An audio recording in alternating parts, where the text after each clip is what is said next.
महाशिवरात्रि की यह पावन कथा भगवान शिव के आशुतोष स्वरूप और माता पार्वती के अटूट प्रेम को दर्शाती है। आइए श्रद्धापूर्वक इस दिव्य कथा का श्रवण करते हैं।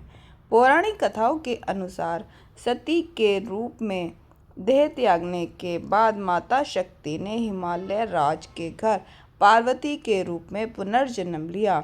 माता पार्वती बचपन से ही भगवान शिव को पति रूप में पाना चाहती थी। उन्होंने शिव को प्रसन्न करने के लिए अन्न जल त्याग कर हजारों वर्षों तक कठिन तपस्या की। फागुन मास की कृष्ण पक्ष की चतुर्थी के दिन महादेव ने पार्वती की तपस्या से प्रसन्न होकर उन्हें दर्शन दिए और अपनी अर्धांगिनी के रूप में स्वीकार किया। इसलिए यह दिन शिव शक्ति के विवाह के उत्सव के रूप में मनाया जाता है।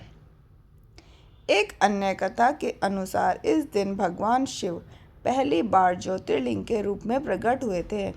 सृष्टि के आरंभ में ब्रह्मा जी और विष्णु जी के बीच श्रेष्ठता को लेकर विवाद हुआ। तभी उनके बीच एक विशाल प्रकाशमान अग्नि स्तंभ प्रकट हुआ। ब्रह्मा जी और विष्णु जी ने इसका आदि और अंत खोजने का प्रयास किया और असफल रहे।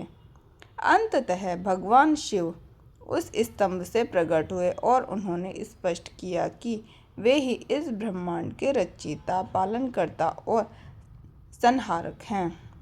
यह दिव्य दिन महाशिवरात्रि कहलाया। महाशिवरात्रि के महात्म्य को समझने के लिए एक शिकारी की कथा बहुत प्रसिद्ध है।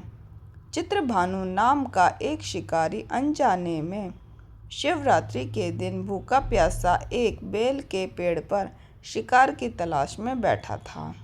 उस पेड़ के नीचे एक शिवलिंग था। शिकारी अपनी जगह बनाने के लिए जो पत्ते तोड़कर नीचे फेंकता वो शिवलिंग पर गिरते गए।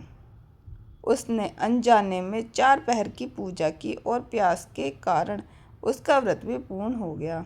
जब उसके सामने शिकार मृग आया तो शिवलिंग पर चढ़े बेलपत्रों के प्रभाव से उसका हृदय दया से भर गया और उसने जीव हत्या छोड़ दी। निष्कर्ष, महादेव इतने भोले हैं कि यदि कोई अनजाने में भी उन्हें बेलपत्र अर्पण कर दे तो वे उसे मोक्ष प्रदान कर देते हैं।